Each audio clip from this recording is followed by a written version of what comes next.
straggling in, but we're going to get started. So we have a lot to cover, which is exciting. We are very lucky to have Brooke with us this morning. I also will introduce myself. I'm Natalie Fondrius. I'm the Program and Communications Manager here at Concord. And a few housekeeping tips for today. You might have noticed this will be video recorded, and you might see Sophie, our wonderful intern, and myself taking some photos for social media. All of that is really just to get Brooke and her content, so we're going to get the facts of the heads in our audience. A lot of everybody dressed in on that.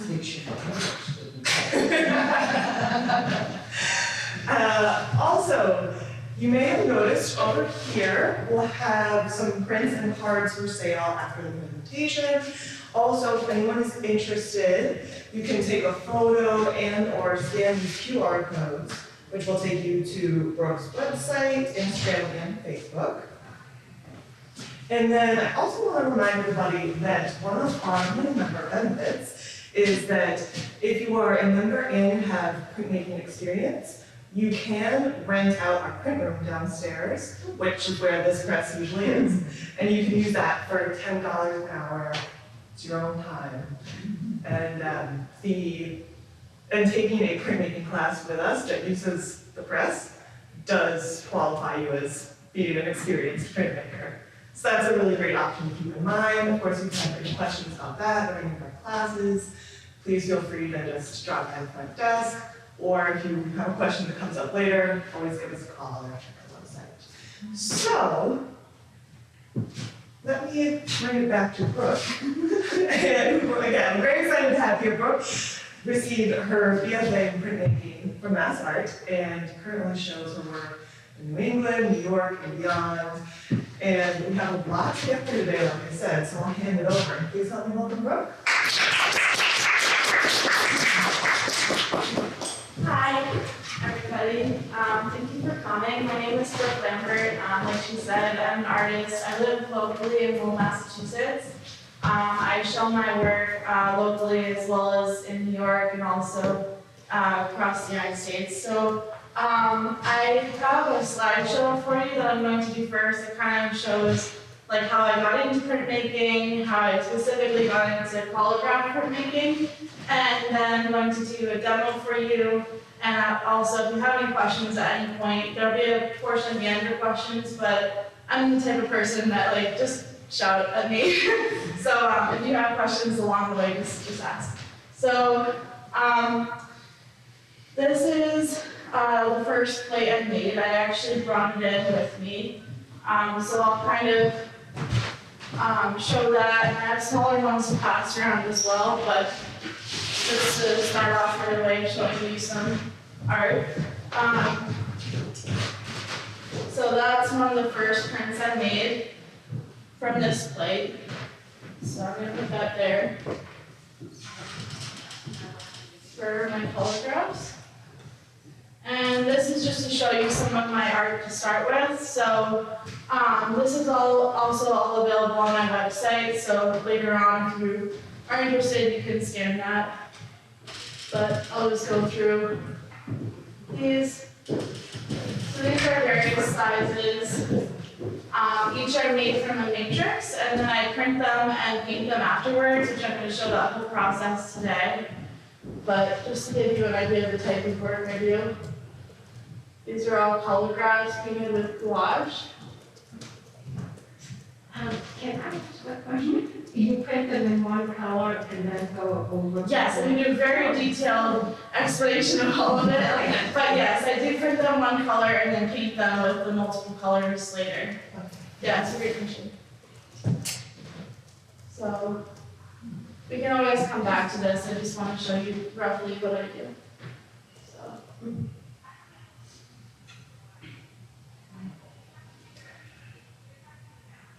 And these ones, this last one, and these ones are pretty large. They're that size there, 24 by 36.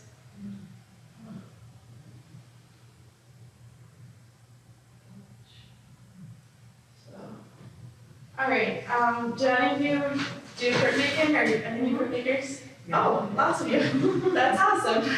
Very cool. So this is kind of designed for people who don't know as well, but there are a few different types of printmaking. What I do is called collagraphs, so that's an intaglio process where I cover the whole plate with ink, I wipe the ink off, which I'll show you later, and then I print it on a printing press. So similar to etching, that process of covering the entire surface, wiping ink off so it sits in those cracks and crevices, and printing that. A few different types of printmaking are also listed. Relief, woodcut, and linocut. That's a process where you cover the whole surface, you don't wipe the ink off, and the impression is what the ink surface is. So it's different.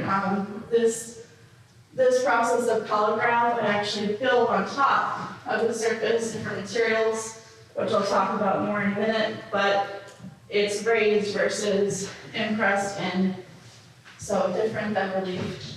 And silk screen and lithography are other types of printmaking that I know how to do, but not what I'm talking about today. So, collagraph is taught often as an introductory class in a lot of schools, both in universities, also middle schools, high schools often teach collagraph as kind of a way to get into printmaking because it's very tactile. The materials are often bigger, so for kids it's something they can grasp easier. It's in its simplest form, it's a really good way of understanding intaglio. Something like etching is much more detailed. Usually you're using sharp objects. Collagraph is much more accessible to a wider range of people, so it's often taught that way. Collagraphs are also easily accessible for, like I said, for many ages, but also for different dexterity levels. So it's a really common tool for teaching. And this is some examples of simple ones. So this is a collagraph that was made using a leaf. It's just a leaf that was pasted onto a surface and then printed. These are different pieces of fabric, textured materials with holes in it, and they inked the whole surface, they wiped the ink off, and they printed it. So that's a good example of the type of thing you'd learn if you were a student. There's also worth mentioning carborundum collagraphs. So carborundum is a process where basically a matte medium or gesso is combined with grit, so it's like sand, almost like sandpaper grit, and in different textures and weights, so it actually has different thicknesses when you brush it on. So it can make really nice gestural textures, and the different weights dictate how much ink actually holds in the plate. So you have very light marks, very dark marks. I do play with that a bit in my collagraphs, which I will talk about. I add grit to my materials, and sometimes that can change how much ink it holds or doesn't hold. So I use this process a little bit, but I use it differently than most people do. This is just an example of the real richness and depth you can get with that carborundum without adding any of these materials that I've added. That's just gotten from painting with different textures of grit. It's a pretty cool tonal effect. So this is how I got into collagraph. I went to Mass Art, as Natalie mentioned. I studied there, and this man, Choco, he's an amazing artist from Cuba. His real name is Eduardo Roca. He's an amazing artist, and he came to the school and taught us all how to make collagraphs. So I had never done the process before, even though I just showed you that whole history of collagraph. I actually had never done that in school. So basically, he showed us how to do the style that I now do, but in a very different way. So he does very rich, detailed, dark collagraphs, where he covers the whole plate with ink, but uses very dark colors, similar to this piece right here. And he taught us how to do this entirely not speaking English, no English at all, just with gestures, hand movements, facial expressions. So it was an amazing experience. And I really caught on to it. That's holograph movie with him. I don't know. So this is another piece, but basically, as I said, his work is very, has a lot of dimension and depth. It's very heavy mark making, very rich, very dark. So I love that about it, but I thought after he left, maybe I could do it a different way. So I wanted to make collagraphs that were very large, and this is not done. At Mass Art, it had never been done before, and we were very against this idea. Thought it was a terrible idea, it could break the press, something horrible would happen. I don't know why they thought that, but my professors were very anti this idea. And I wanted the ink to be very transparent so that the light of the paper could shine through and I could paint on it afterwards. So I had this idea of what I now do kind of in my head, but a lot of resistance. So this is my studio at Mass Art. So I made these 3 large drawings, and I presented them to my teacher with this idea, and again, she said, no, don't do it. But, why not? So I started building my plates, and was a little bit defiant. And, that's just saying what I just said about, should have done that. And anyway, those are the 3 first holograms I printed. And I think I was making a statement, but I got on the ladder and hung them up. And my teacher walked in and was amazed and walked out again and then walked in again. And like, okay, you were right. I went on to really make a lot more of these, and this is really what I focus on professionally, is this process. So you can kind of see in these, I use much darker values at first. That was before I discovered the transparency and the effects that I could make if I made the ink a little bit more see-through. Is that one piece or 3 pieces? It's 3 pieces. Yeah, it's 3 pieces, and they are this size. So this top one is actually that. So. They look beautiful together. Thank you. Yeah, there's 3 different plates. So those 3 different plates, and I made them as an underwater series. So What's the substrate of the plate? So I will definitely talk more about this later, but this is a mat board, and then I use gesso and grit, like I said earlier, to kind of attach all the materials. And it's just gesso. It's no glue or anything like that, but gesso has an adhesive in it that is really tacky and binding, so it works really well. Yeah. So you use 100% rag? So I do, yes. Yes. Yep, 100% cotton paper. This is just my artist statement and stuff that you can find on my website. I just put it there. If you want to read it later, I can have this open later. Yeah, so now I'm going to do just a short video that shows my process, and then I'm going to actually go into it and do it for you live as well. This video was made by Ken, who's back there. He's an amazing videographer, so I'd just like to say if any of you are artists and need videos done, he's awesome.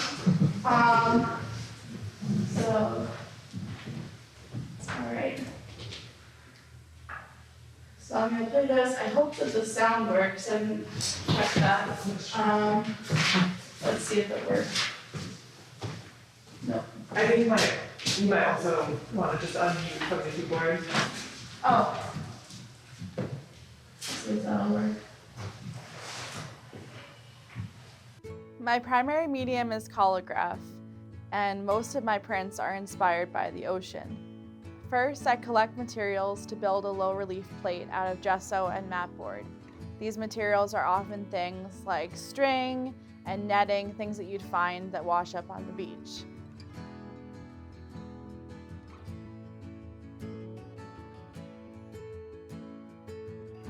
Then I ink my plate once it's dry using an intaglio process. I cover the whole plate with ink, and then I rub all the ink off, almost all of it off, so it only sticks in those crevices on the materials. Then I cover my plate with cotton rag paper and run it through the press, and the result is a collagraph print.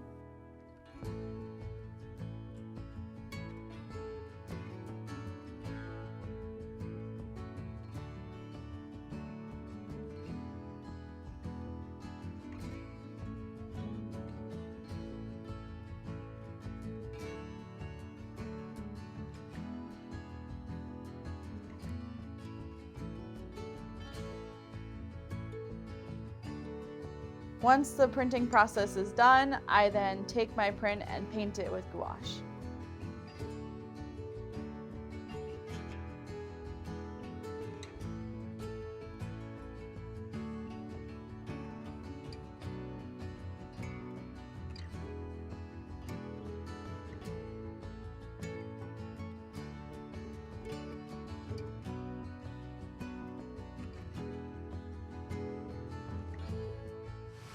Do you use gouache because it's more intense than watercolor? Yeah, so I'm gonna stop this now actually because it's just my contact information at the end. But yes, I use gouache because it's it can be both transparent and opaque, depending on how much water I add to it. So I used to use watercolor, but I found that I was using a whole lot of watercolor if I wanted it to be like, really opaque in some areas, so that's why I use that. Was that acrylic gouache or acrylic gouache? That's a good question, I use acrylic gouache. Yeah, so the brand I use right now is Liquitex. It's an acrylic gouache. It's, I don't know, it comes in like a small container and you bring me with me, but that's the brand I use right now, yeah. So I'm not actually, sorry? It holds up there? Yeah, it's very good quality in terms of color fastness, and a lot of people, because of the nature of my work, tend to show my work in sunlight, and I just want to use materials that are going to hold up well if they're in direct sunlight. I mean, I'm also right now custom framing at a place in Chelmsford, so I'm learning more about like archival materials, and I mean, glass matters a lot, so even if I use like amazing materials, it's still bad glass will make it fade, but that's my reasoning for using kind of better quality paints. Yeah. What are your favorite colors? You have such a good color sense. Yeah, well, thank you. I really tend to do my work mainly based on the ocean and other natural environments. So most of my work has to do with ocean, wildflowers. I grew up in Maine, and a big part of my work is that I use recycled materials to create it. So I like kind of playing on that idea that saving basically trash and things that will end up in the ocean to highlight the ocean and nature's beauty. So everything is 100% recycled, and because of that, my colors kind of, to answer your question, mirror those environments that I love. So usually water, bright colors of flowers. Yeah, thanks for asking that. How many prints you can make from one board? So this board was made in 2017. So this is the first one I made of this size. So I can still print it today. So I mean, I can make many prints if I wanted to. I keep my series pretty small. I think at this point, this is the one I probably made the most prints of, and I've probably only made about 6 to 8. I could make 50, 60, really until it fell apart. And honestly, because I used to use oil-based ink, I don't anymore, which I'll definitely go in detail about that too in a minute. But I used to use oil-based ink, and it makes it almost like super sturdy objects. Like it actually got way more sturdy over time of using it. So it's not falling apart anytime soon. It's a pretty, but I do limit the number of prints I make. Have you found cutting out holes affected, does it really show up? No, that's a good question. So this was the first one. So it's a good question. This is the first one, and I did that, and I discovered that it doesn't really show up all that much. It shows up a little bit, and then some of my early prints I like painted to kind of accentuate because I liked those, but no, it doesn't show up that much. So I no longer do that. This is a more recent one. This was made probably about a year or 2 years ago, and you can see I don't cut into it anymore. I thought you used it like as a stencil afterwards. I was thinking that, you know, like, Oh, I suppose, I mean, you know, yeah, I wondered about that. yeah. Not really. I mean, this was kind of it was an experiment, you know, because it was very new to me, but I also, this was a pretty good example of one where I kind of had more variation in my depth. If you kind of look at it like, you know, from this angle, you can see some of them are really low and then some of them are, these ones are pretty high. I learned from that keeping them pretty much the same height or relatively the same height is better to get all the textures to come. So this was my learning plate, but it's actually still many people's favorite print. So I always bring this one because I like that one. It's a special one. Quick question. Yeah. Any luck printing your plates without the press? So rolling in the brayer? That's a great question. Yeah, no, I can't. I have tried because it would be amazing to be able to do it like, you know, at home or like in a class context without a press, because like often places don't have a press. Concord Art having a press is kind of amazing. So yeah, no, I haven't had any success with that. I have some crazy ideas, but none of them have worked. Yeah, me too. I've tried even through monoprint collagraph combinations, and it's Right. just not getting the same result that I do from a press. So Yeah, that's I why used to teach kids, and when I did that, I did like really small ones with them, and I really rubbed with a wooden spoon, similar to like how you would do a line cut or a wood cut. Right. And that worked for the purpose of the class, but it wasn't like, I wouldn't use it professionally. So, yeah, no, it's a good question. If you figure it out, but but yeah, so, yeah, so I was gonna go on to show you more about my process now, but I will just say that I mentioned this before, but I do use all recycled materials. I kind of like mentioning that there's a lot of people that give me recycled stuff, so not that you have to, but I have many people who like my mom and Ken's mom, like lots of people just give me all sorts of recycled things. So everything you see on here, you know, would have been thrown away. So that, I like saying that because it's a big part of it. So I'm gonna hand this one, sorry, around. And you can kind of see, actually, this one has more things on it. But I'll hand that around so you can see the different types of things I put on there. And it should be pretty clean, but just be careful. So, awesome. And like I said, I think the plates, I can't do that today because it just wouldn't dry in time for me to print it, but I make the plates by putting all the different materials on it, and then I cover the whole thing with gesso, and once it's covered with gesso, I can kind of like sculpt it with my hands and make the things go in different directions. I find that gesso is very pliable. I can show you with a bigger plate so you can see it here, but gesso is very pliable, and so when I kind of shape it and move it, I really like that for the underwater effect, because to me it looks like it's in liquid, because when it was made it was actually in liquid. So a lot of those kind of gestural shapes I'm really getting by moving the materials and sculpting the plate. So is that right? Because I know like sometimes you can use matte medium, and matte medium would be more flat. Yes, so matte medium is perfectly fine to use. Gesso is less expensive, and just so I can get in a big gallon tub. Yeah. So I do that just because of the cost, but also because it has a higher tack. Gesso is a really strong adhesive actually. I didn't know that before I started using it, but that's what I learned from Shoko, and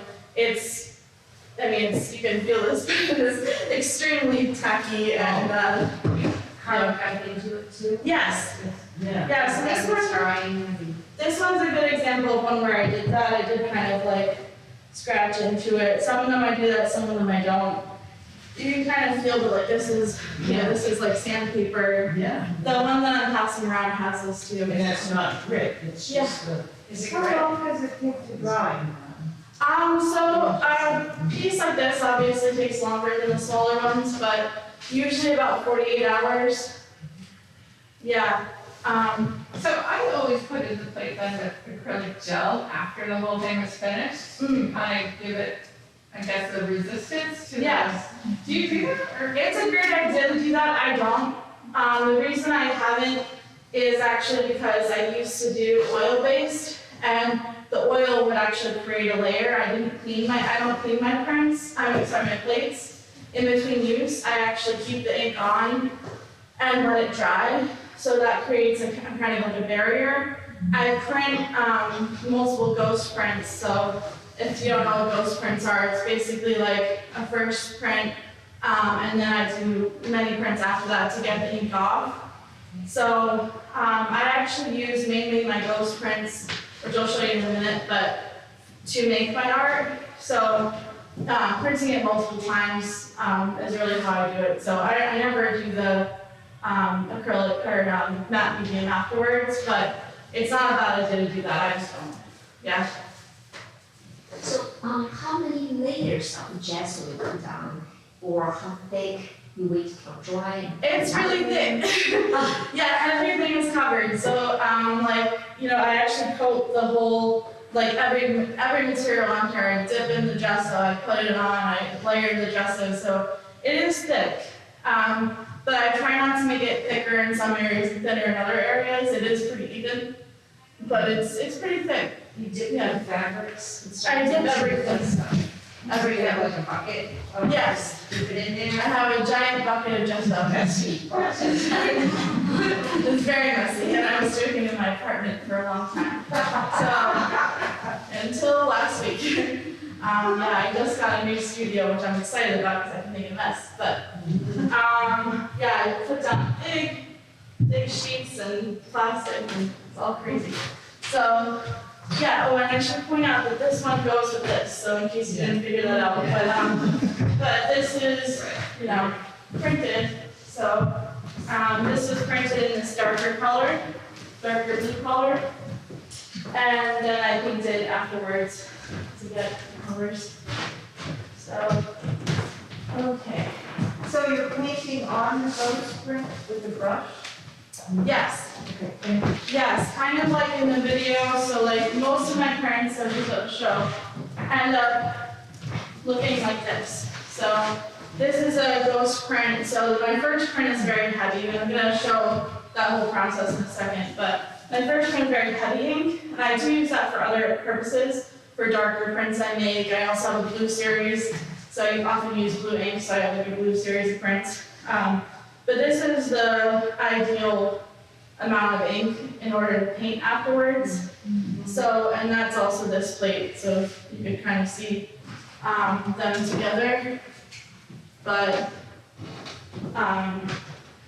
you get pretty much just the textures if you get enough ink off, and that's my goal. And that paper is very heavy too. It is, yeah, you can touch it. It's very it's cotton red paper, it's 100% cotton, it's Reese BFK. And I also do Reese BFK for the larger ones as well. That's just my paper, I love that paper. I can talk about paper for this whole time, but this is my favorite paper because it's 100% cotton. It's almost it's basically fabric, so when it gets wet, it actually expands, like a t-shirt would expand if you got wet, and then when it dries, it really closes in on those textures. So, Yeah, just really nice paper. You get some moss too, doesn't it? Yes, so it is embossed, so you can kind of see the back, but it's heavily embossed, and that's what I love about it, actually. Yeah. I thought about just showing that, and it's just that. Yeah. So, yeah. Just stay right here for a second. And I am realizing it's not gonna work. I'll put it over here instead. Natalie, I just realized I need one more thing. Okay. I need a cup of water. No problem. That would be great. I'll come right back. That'll work. Okay. So, Does your teacher know how well you've done with this process? yeah, so I mean, Choco doesn't know because he's in Cuba.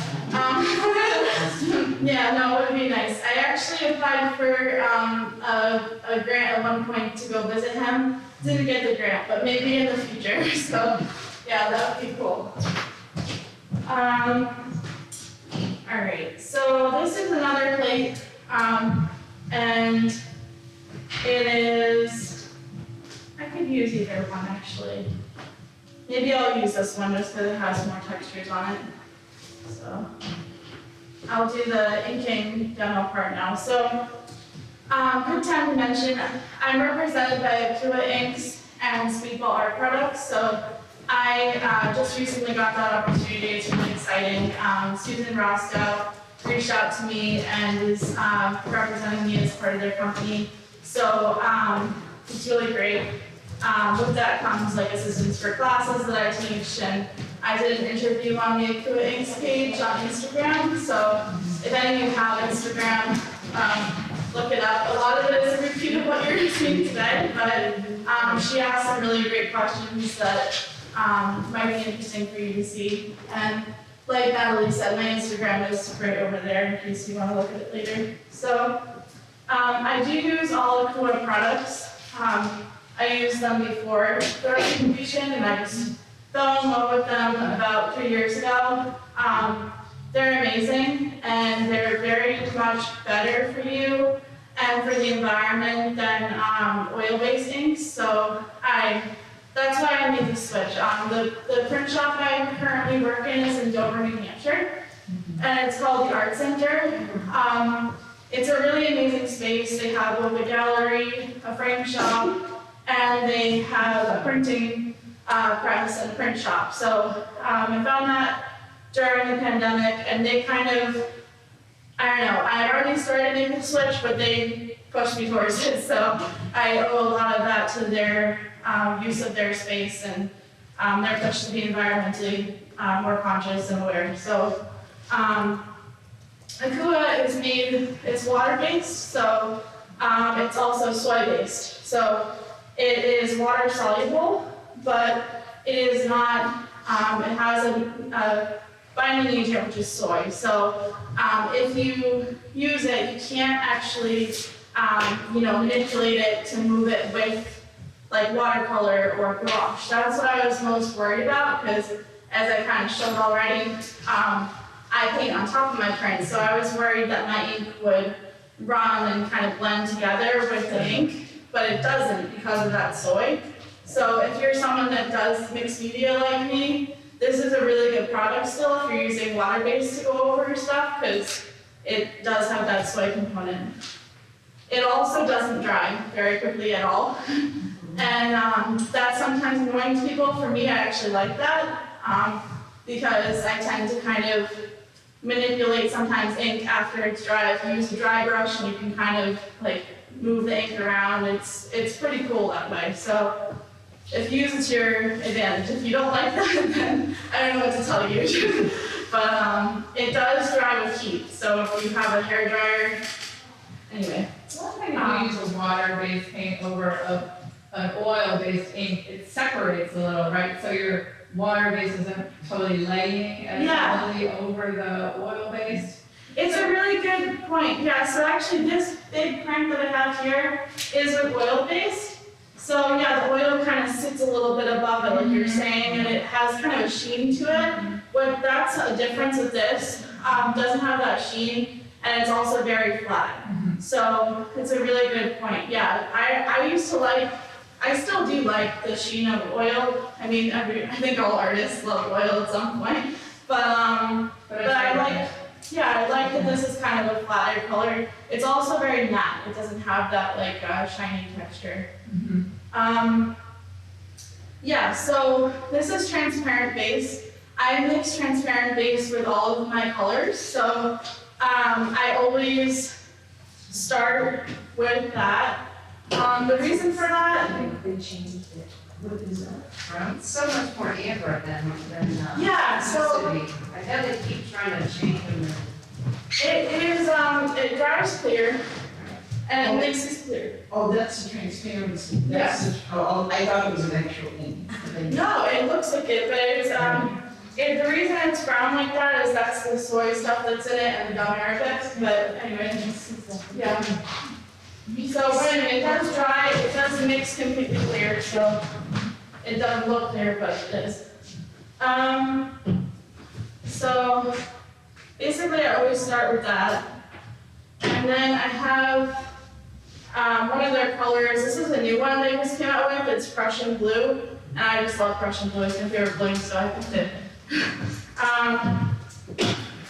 But I was taught in school never to just take ink right out of the can. So I still stick to that rule. I always add blue to my transparent base. The other thing is, if you get a big container of transparent base, they have a size bigger than this too. And just the colors you need and, you know, the primary colors or whatever you're mixing with, you use a hell of a lot less ink. And it is a really good money and time saver also for your mixing. So I kind of am a spokesperson for their transparent base, I think, but it's just because I really like it. So yeah, I use very little, like that much ink. And I mix it into the transparent base. And this is just for this demonstration, but I often will mix it like this and then add it into a cup. I do that because I add a lot. Can you move that glare off the top of the table? Yes, I'm sorry. So I do that because I add a lot of this blending medium to it. So their blending medium, I don't know what's in it. It's probably good things that probably make it myself. But I don't know what's in it, but it is very, very good for mixing into your ink. So it basically thins it. They also have another medium, which I don't currently have, but it's made with magnesium carbonate. I use just magnesium carbonate itself. It's a powder to thicken my ink, and I use this to thin it. So this is the only size this comes in, and I just want like way more of it. So, but maybe at some point they'll make a different size. But anyway, this goes a pretty long way. So I put about like, I think I just put like 5 drops of it into there, and I mix it up. This is the part that I often do in a cup, just because it gets really watery, like a glass container. But this is just to thin it. I need a little bit more of that. So it's going to be kind of hard for you guys to see this, but it is very, like, very thin. So that, I think it basically the consistency of my gouache. So very thin so I can paint with it. What is it like when you drop it, just hold it and run it off the knife? Does it like? Let's see. Yeah. Yeah. And I often do a drawdown, so I brought this for that, to see kind of how transparent I actually have gotten it. That's pretty close to what I normally do. Sometimes I do, you know, more ink than that. But for today, this will be fine. Maybe I'll make it slightly darker so it'll be easier to see. But usually do several drawdowns just to see about how transparent it will end up being. So I'm actually gonna add slightly more ink to it, so it's just harder for you guys to see better. And the other reason I mix my ink a lot, and this is something I learned in school, but it is definitely true, even though it might not seem like it is, it warms it up.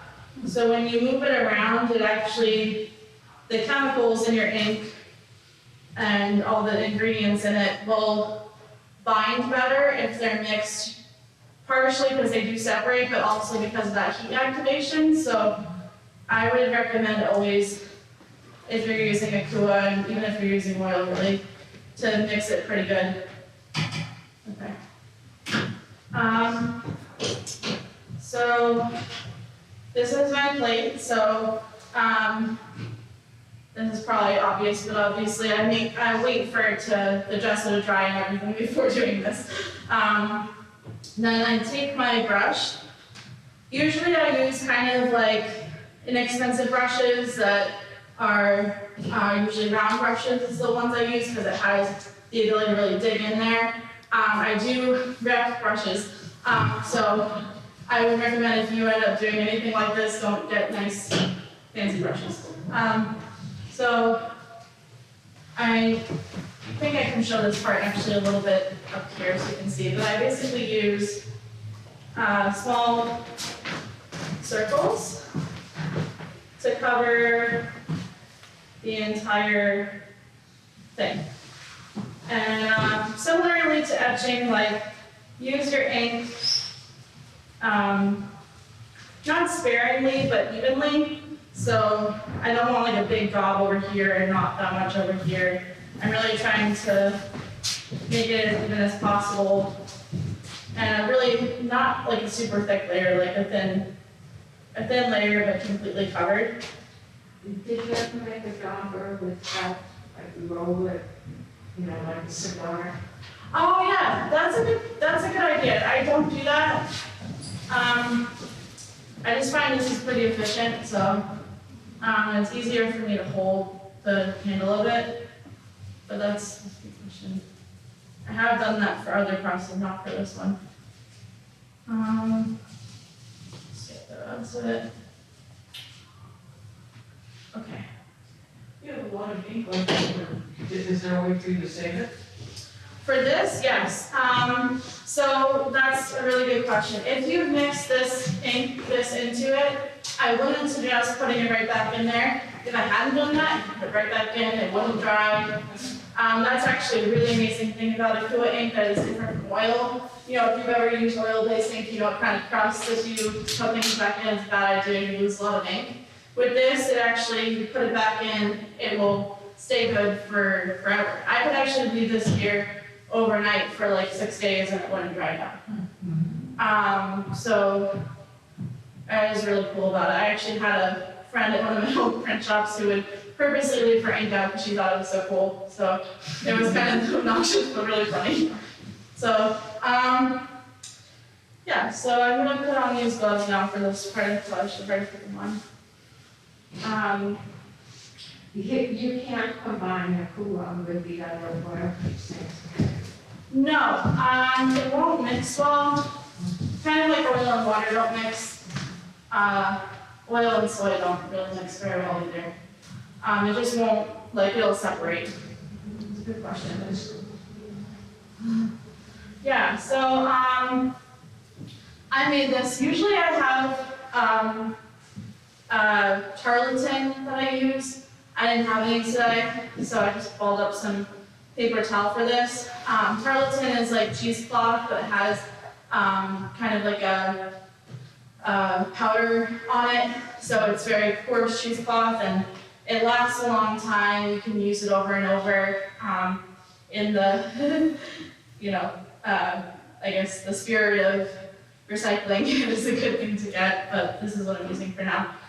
So basically, the same principle applies when I do cheesecloth. I make kind of a ball, so it is flat on one side and can be held in the palm of my hand.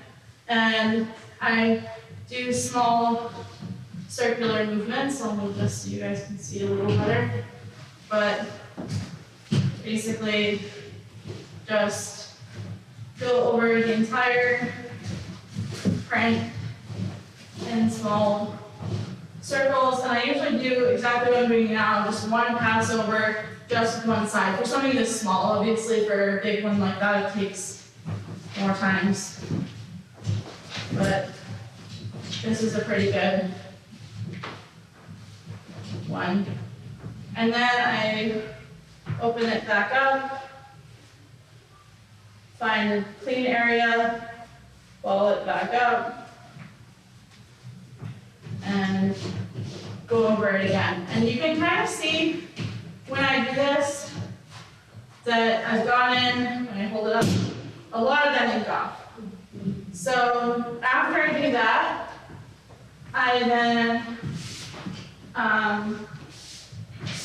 so often I add magnesium to this part, but I didn't have that, so this will work fine. I just usually add a little bit of magnesium to my ink for my roll up, but for this purposes it will be okay.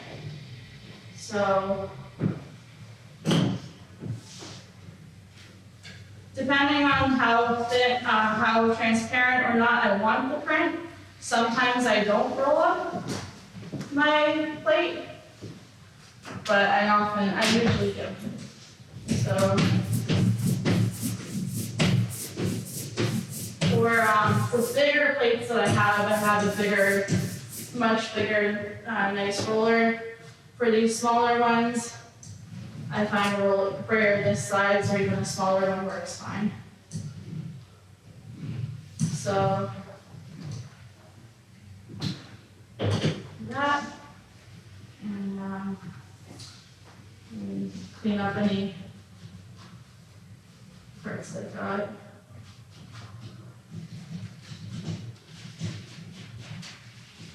Yeah. And this is the part, I didn't really fully anticipate this, so I'm going to do something a little bit weird, but I need to wet my paper. And usually I use a spray bottle for this, or I put my paper in a water bath beforehand, but this will work fine for today. Just wanna get my paper wet. So I mentioned this before, but the reason I do this, getting my paper wet, is that it makes the cotton expand. So when it goes through the press, it really presses into the objects on my plate. And then afterwards, when it dries, the objects kind of really lock in there with the embossment. I have tried to print it without wetting it, and it does work, but it doesn't look quite as nice. So, okay.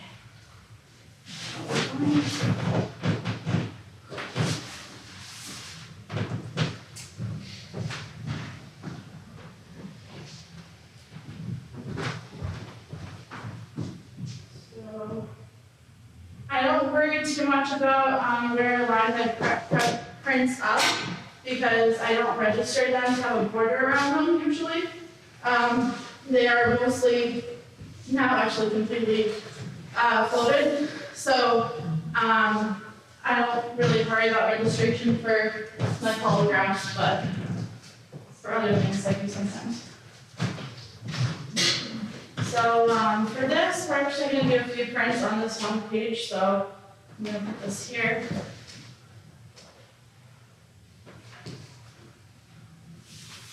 And then I always use newsprint.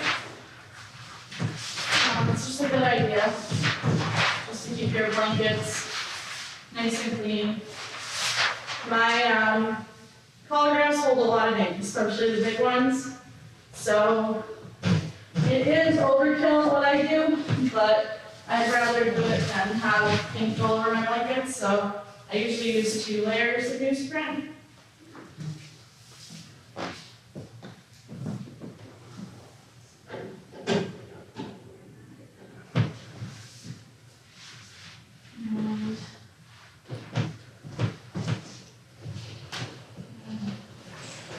I'll look through.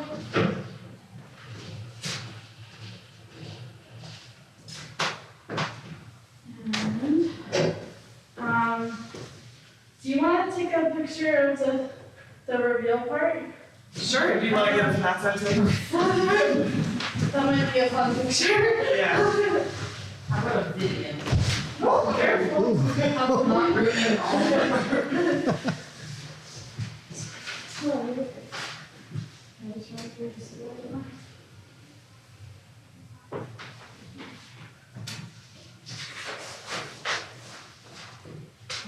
Ready?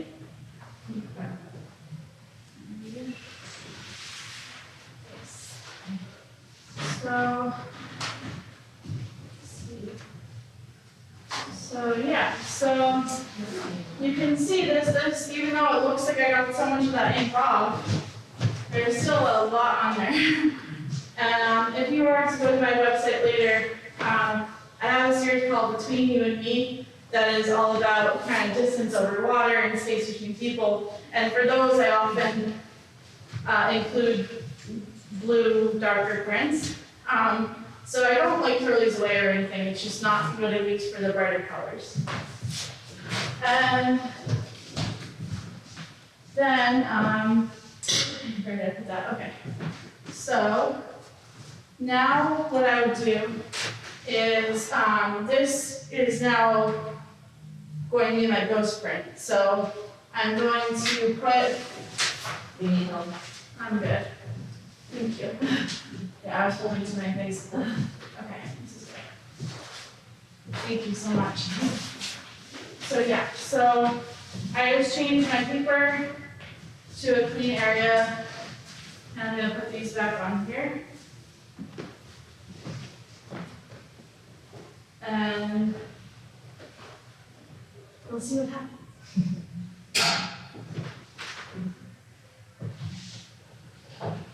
I always, a lot of your printmakers, so you know this already, but I always adjust my pressure the same on both sides. I care a lot about press maintenance, and it's really important to take good care of your graphs. This is pretty heavy pressure. If any of you in a minute want to come up and kind of see the pressure I use, you're welcome to.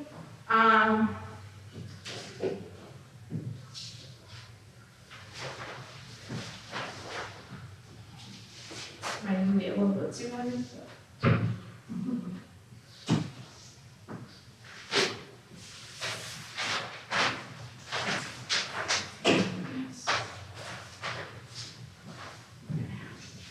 So that's much closer to what I use for painting on.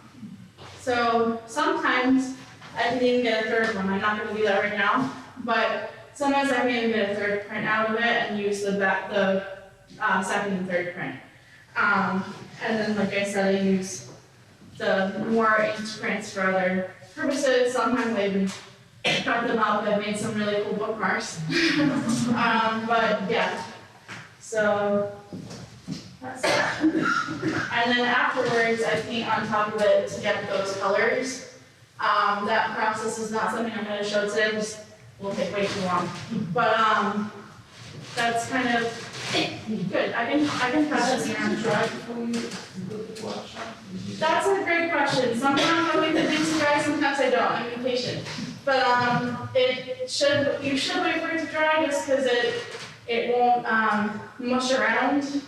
And I like the textures being very defined. Okay. So I usually do wait for it to dry, but I don't always. Yeah, it would be 2 different kinds of effects. Yes. Yeah. So yeah, so that's kind of the demo. I can see what time it is. Yeah, so basically,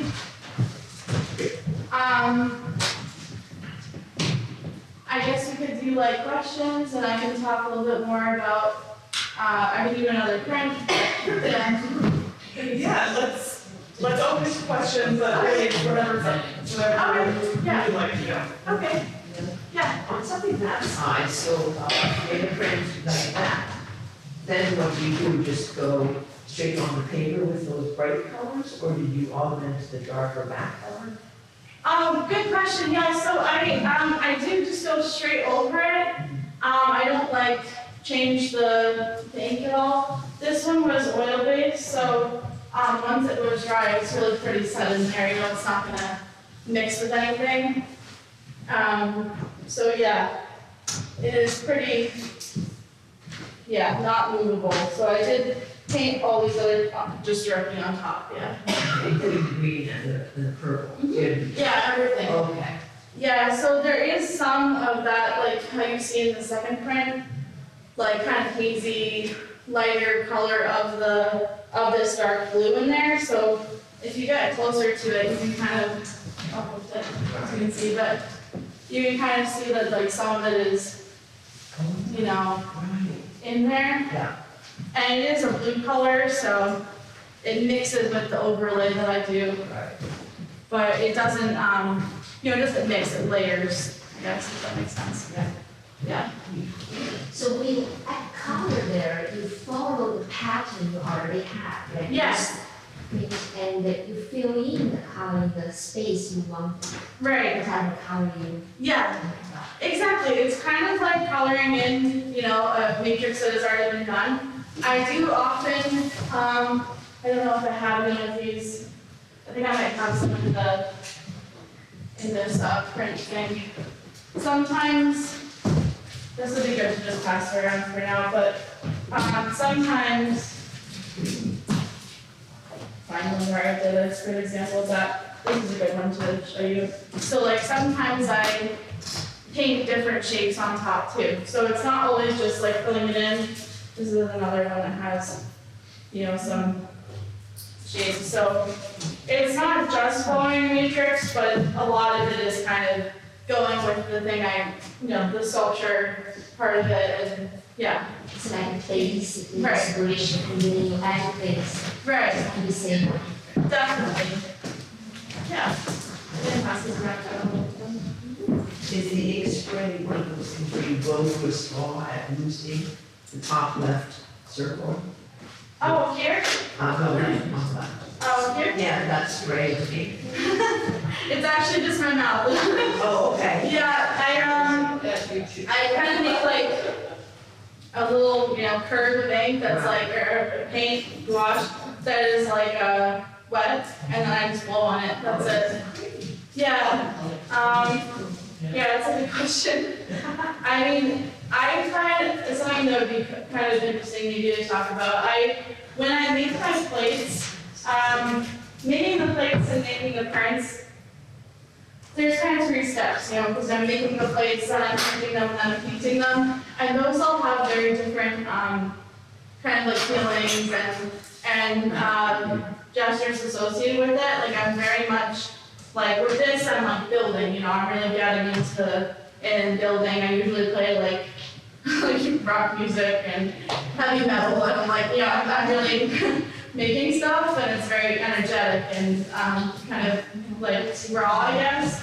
Whereas when I'm painting, depending on the painting, I listen to different types of music a lot. So my work is really inspired, by the ocean and by the visual things, but also by times of day or people in my life, like music that I listen to. So it's much more intuitive. Kind of like going with what I'm feeling at the time, whereas this is like building a composition. So, yeah. Yeah. What is the grit that you mix with the gesso? So this is funny. You can even use sand, but you can get grit from like Home Depot. Like most hardware stores have it. It's I don't know the name of it, but it is like it's called Grit. I'm sorry, I don't know the brand, but basically it comes in different weights, and it comes basically in like a package, and you can get a lot of it. I don't know. I don't remember the name of it. I'm sorry, but But it's not like the pastel grit that you get for making it brown, because that's expensive. no, it's literally like sand. It's different weights of sand. The reason I don't know is that it actually was given to me, so I don't know the name of it. I could probably find out, and yeah.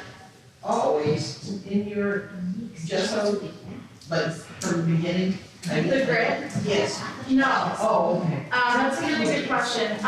She asked if the grit is always mixed in my gesso first and then I apply it. It's not. So actually, mostly I don't use grit very often. I only use grit if there's spaces that I really want to be darker. So like I knew that in this, I wanted some of this to be very dark, so I added grit to it. But usually I do the whole thing in gesso, and then grit is added at the end, and I kind of like sprinkle it on to where I want it to be darker, and I mix it in. Okay. Yeah. How did you sandpaper? Sandpaper on the, yes. It works really well. It's actually a great thing to use. This one doesn't have it, but some of my other prints have that. I find that like, it has a very, it depends on the grit, but it has a very like soft feeling. And because I'm doing so many layers like with the paint, and because I really want that heavy embossment, I don't use it that much because it's very thin and these are thicker, but it does work really well if you're doing something more subtle. Yeah. Yeah.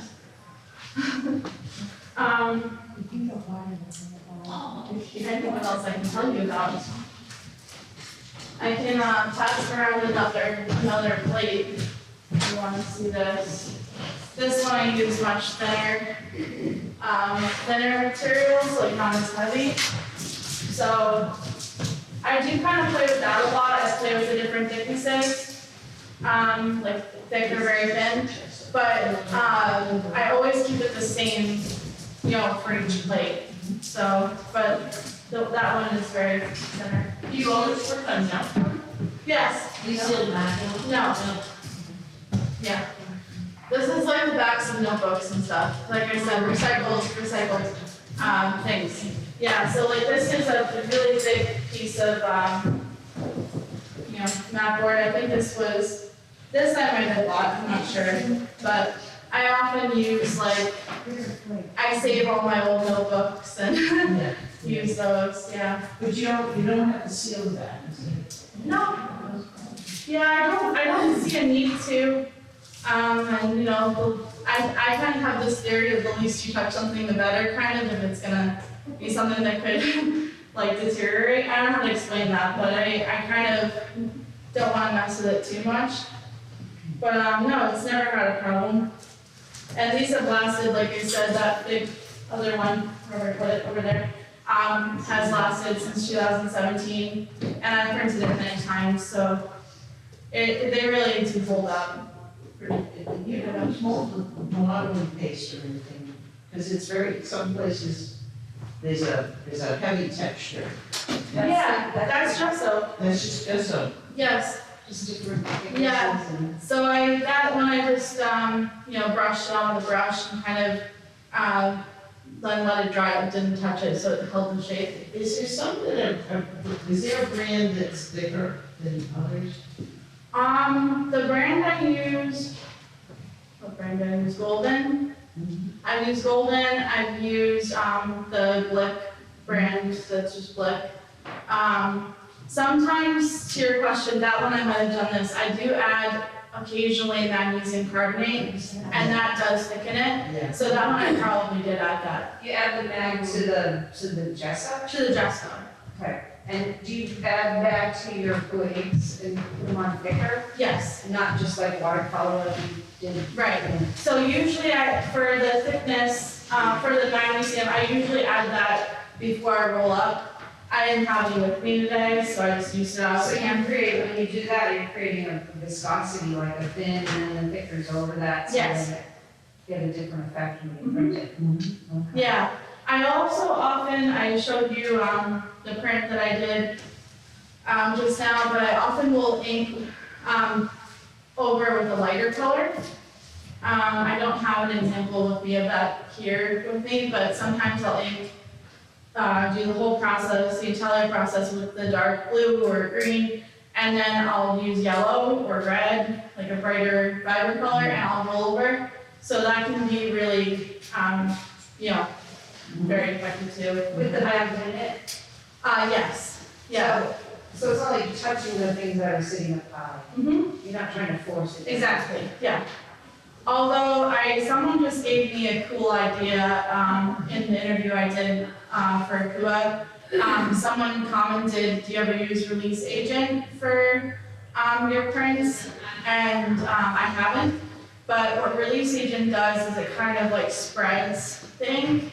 And they were suggesting that I use a brayer that's soft and kind of roll over and it would sit into the cracks and kind of make a watercolor effect, so That's what's left there, the Yeah. release does, and so Right. it bring out more right, than if you just didn't put anything. right. I think it was a cool suggestion, so that might be my next thing. But, yeah. Do you ever play around with other kinds of printing anymore, or just Yeah, I straight up do. painting? I do, yeah, I paint just painting. I've been really into ink painting lately, so I kind of go like full color like you see, or very black and white right now. I find them really peaceful and relaxing, so it's a very different energy. So they're very small. The ones I'm making are like kind of intimate scenes of like Walden Pond and places I love outdoors, like the beach and everything. So they're more representational. Still gestural and stuff, but they're more representational. Yeah. So about the ink media, you use the gel media, like you always use to clean the acrylic or the pouring media? Good question. Yeah. So with a Kua, you kind of can only use a Kua products because it's not acrylic.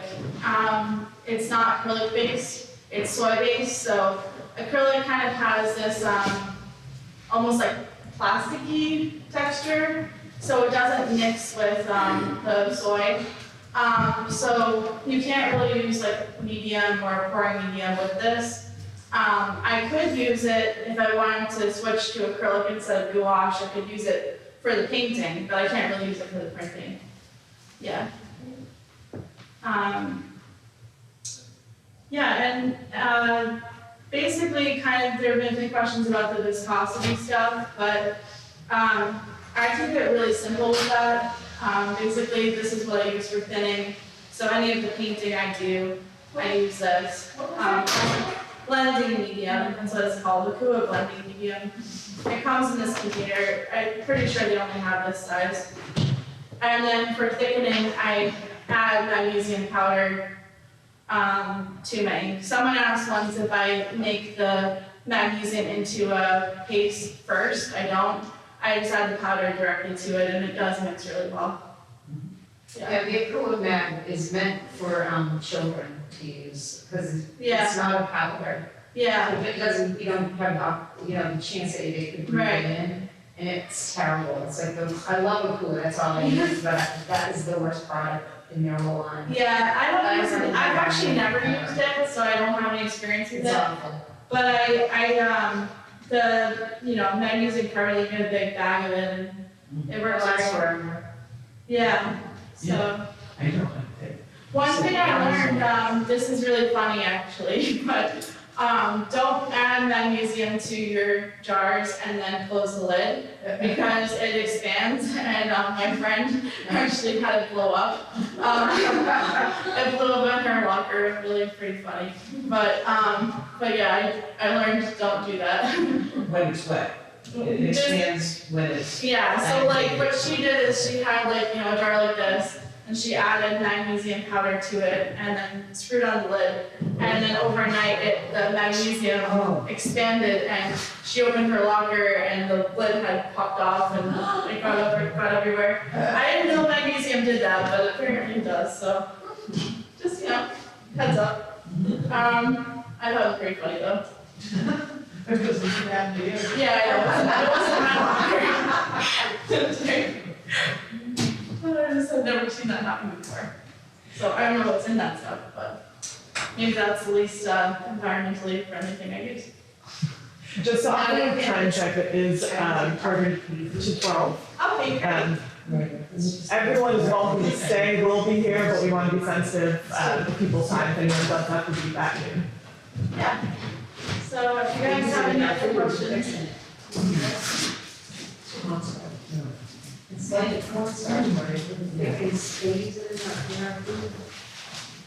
Yeah. Okay, so I think the most challenging part with this machine, is there an alternative? Because for individual space or cost, there's other way to do that? It's a good question. I have not found another way to do what I do without a press. I have tried. She asked that before, and I have not found a way to do it. My printing press, I teach there, and I rent the press that I use. So, and they have like kind of a monthly, like here, the Concord Art also does, has like hourly you can pay to use the press. Similar thing where I work. So, I think you can use a plate for mark making. Try to print it at home like a monoprint. I don't know if you've ever done that. Like if you lay it on the back and you rub it with a burnisher or spoon or something. But you'll never get an embossed texture at home. Like, Well, I have this gel plate. No, it's not like a gel plate at all. It's not. But you can use a very thin Japanese paper, like Fujikai. And just, you want to cover the paper with some other substance so it doesn't bleed into you and tear. But then you rub it with the back of a spoon or something. It's a lot of work. Have you tried that? yeah, not for this, because I just can't get into the depth as much. But I have definitely done that for like wood cut and line cut, and also for monoprint. You can do really nice monoprints with your gel plate. I mean, you can do beautiful things with gel plate. It's just not this, because this requires that the full pressure. I kind of didn't talk so much about this, but it really presses evenly, whereas like you're pressing with a spoon, it doesn't press evenly, and you also can't get really deep into those cracks. So, yeah, but you can make really nice monoprints with that. So, yeah. So, yeah. I really shared it. Oh, yeah, I'm so glad. Thank you.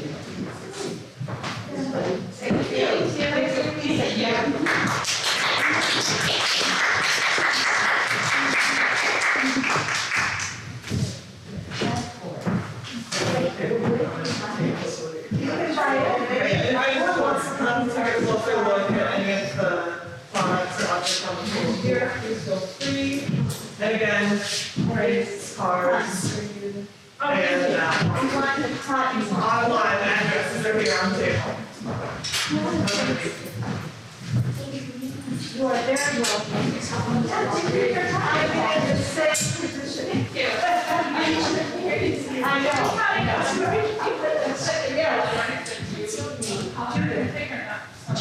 Not really, no, I should have said more about this, but no one really does want to. I mean, the size really is very and also I really did all of that, so other people kind of get collagraphs, but not really the same way.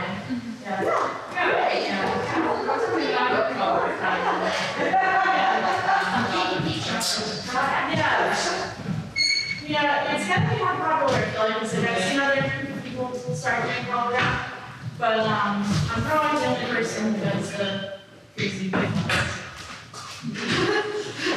And